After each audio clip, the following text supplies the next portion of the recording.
Hi, my name is Heather Feather, and today I wanted to talk about cultural appropriation. I've actually wanted to talk about this topic for a while, and if you're thinking, oh great, just when I need a white lady to tell me about cultural appropriation, you may be a racist. Just kidding.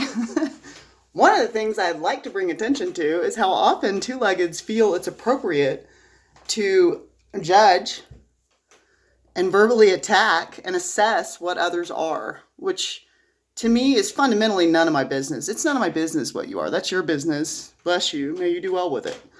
But because we've never taken the journey that another two-legged has taken, because we've never taken every step in their life along the way, and we don't know their evolution each day, I feel like it's really inappropriate to be telling people, unless they're blatantly doing something with you that fits a given label, it's really inappropriate to label others. We don't get to discern what someone is in the moment and now and define their character because we don't walk in their shoes. And that's truly compassion. And the activation of compassion is to be present and aware that everybody's had to drink some poison here in this realm. And it really helps if we can understand that we all act in dysfunctional ways. We all act in dysfunctional ways. We all got work to do down here, or we wouldn't be at Earth School where shadow and light and love and fear dance together and have forever. So that's just an aside. I just feel like there's been a lot of labeling of others this year, calling people racist, calling people white supremacists, saying that if you're this, then you're that. And it's teach their own. I love freedom of communication. It's just dawned on me that's I'm always thinking about what is the actual frequency we're trying to offer? If the frequency we're asking for is to be understood, to be loved, for people to recognize, that compassion is a kinder way to walk with your brethren, even if you don't understand them, I would say then the activation on that is to be kind, be compassionate to that which you do not understand, irrespective of what labels it identifies with. So that being said, try to get that off my plate real quick. I mean, come on, is judgment who we want to be? I don't want to judge the diversity. I don't want to assume that a grub worm is worse and less important than my sacred owl totem. I don't know, maybe a grub worm is a sacred owl's favorite snack. I don't know even what they eat. So it's better for me to not discern the glory and the grace of any given living thing. From the perspective of cultural appropriation, or the concept in which we can say to others, hey, that's cultural appropriation, I would like to say that that's a very YOLO concept. YOLO is called You Only Live Once. It's an abbreviation for that. And there are many that are YOLO believers. They very much believe you only live one time. You get one shot, so you better really. And if you believe that, focus up, you guys, because you gotta get it going in this life. Be nice, work it out. I don't know, whatever your dream is, follow that. If it's to be mean, then be mean. You do you, boo boo. I'm not here to judge your paradigm or how you want to YOLO if you're a YOLOer, but I am here to tell you. Not only am I not a YOLOer, I don't believe you only live once. I believed in reincarnation for a very long time. I also believe in multiverses. And I also believe that space and time are delusional concepts because experientially we're only ever here now. So let's take the application of those three things and apply it to the concept of cultural appropriation. Number one, I don't believe you only live once. I believe my genitalia has looked a lot of different ways. It's beautiful in this life, and it's been beautiful in all of its manifestations in other lifetimes, but it has not always been a vagina. I've been a man. It's possible I've been intersexed, which formerly was called hermaphrodite. The appropriate term is intersexed. I think that I've, who knows? Maybe I was smooth down there in one life like a Barbie. Who knows? I believe I've had it all. I've gotten to do it all, genitalia-wise. And in the same regard, I believe I've had it all culturally. I do not believe that I am just a white woman. This is one of the manifestations of how Heather Mackey can show up. In the past life profiles I've received from the Akashic Records, I've been Indonesian, I've been African, I've been a lot of things. I've been French, I've been a lot of things. So I just want to say that if we're going to label something as being cultural appropriation, then in order to do that, you have to first agree to the concept that you only live once. And because I only live once and the only chance I get on Earth School is to be a white woman, then yes, under that paradigm, yes, it would be appropriation for me to take another person's culture and, do something with it. I think that the concept of that term is really meant to mean be respectful when you commune with all cultures. Let's be respectful when we commune with any and all cultures in any way. It's such a strange thing to me, to my awareness, which is not, again, a YOLO concept awareness.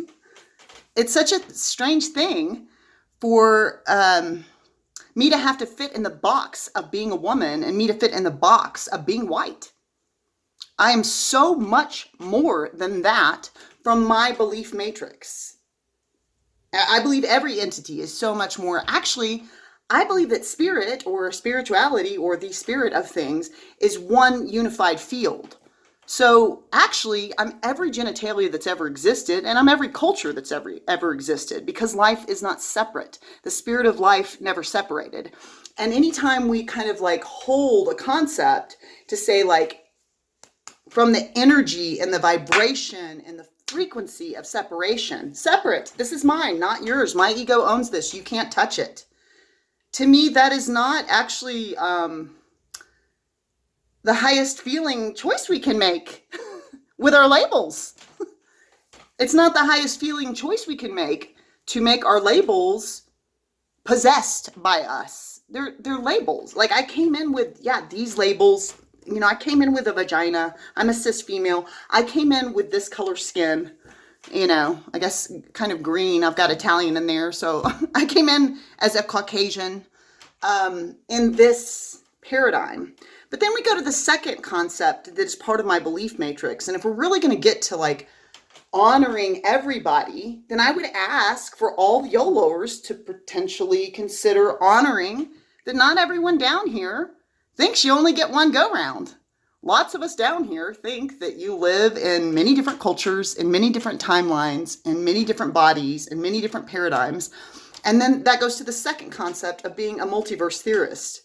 Not only do I not believe that I have only been, which implies time, one physical manifestation, I also believe that time and space are a delusion in the third topic. But because I believe time and space are a delusion, I believe that what's really happening is an infinite number of multiverses in the here now. So someone might say to me, well, yeah, Heather, maybe you were Egyptian or Indonesian in a past life, but that doesn't give you the right in this life to hold something you've held before because you're not holding it right now, and that's disrespectful.